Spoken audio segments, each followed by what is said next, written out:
Dope is a movie about a group of young black kids trying to survive high school, but it's also a film that is almost impossible to categorize.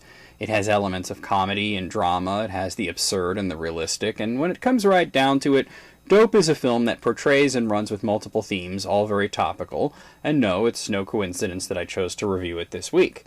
The main character is Malcolm, played by Shamik Moore. Him and his group of friends are growing up in a very rough neighborhood, and it's made all the worse for them because they avoid trouble and they study hard. Malcolm's goal is to get into Harvard, which he attempts to do so with an application essay dissecting Ice Cube's song "It Was a Good Day," which brings me to the other aspect of these kids. They're total geeks.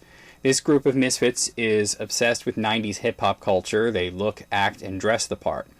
They get accidentally caught up with a drug dealer when they take on a different route home one day because their usual route is blocked by gang members shooting a YouTube video. Yes, really.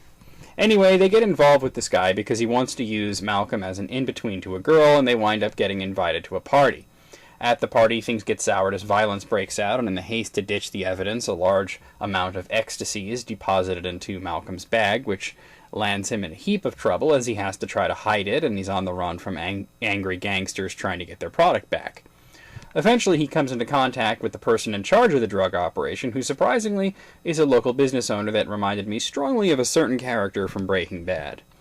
Anyway, Malcolm and his friends have to sell the dope to get rid of it. Along the way, they get involved with all sorts of unsavory characters, and predictably, a lot of it is very funny, but the plot is almost unimportant. What matters here are the themes. Malcolm and his friends are total misfits. They don't fit in with the other geeks because they're not obsessed with movies or comic books or video games, but rather with 90s hip-hop.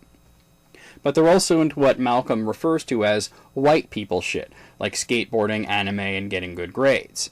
You probably knew kids like this, is what I was saying, and this is a pretty accurate portrayal. The movie covers casual racism, institutionalized racism, drug culture, homophobia, bullying, all these pretty heavy themes, but the movie doesn't bog you down too much because it's also highly entertaining.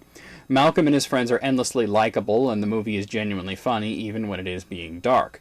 In the first few minutes, Malcolm tells the story of a kid he knew who had gotten killed as an innocent bystander in a gang-related incident, and with no irony declares that the worst thing was that the kid who got killed was almost at the end of Legend of Zelda on his Game Boy when he got shot. It seems callous and stone-hearted to just casually refer to someone being murdered like it's not a big deal, but for Malcolm and his friends and many people all over the place who live in poor areas and high-crime areas, it's just a fact of life. It happens so often and with such regularity. That's not to say that Dope is overly dark, because it has its goofy moments as well, mostly in the main characters interacting with each other, but also their awkward attempts to talk with anybody outside their circle. Dope is intriguing, hilarious, well-acted, well-shot, powerful movie that can appeal to just about anybody because it pretty much has something for everybody. Yes, even total losers. I give it a 10. The fact is, I watched it only a few weeks ago, and then I watched it again on Netflix just to refresh myself for this review, and I was still enchanted. It's one of those movies that you may have heard about in the periphery, but you never saw. Well, I'm saying make it your business to see it.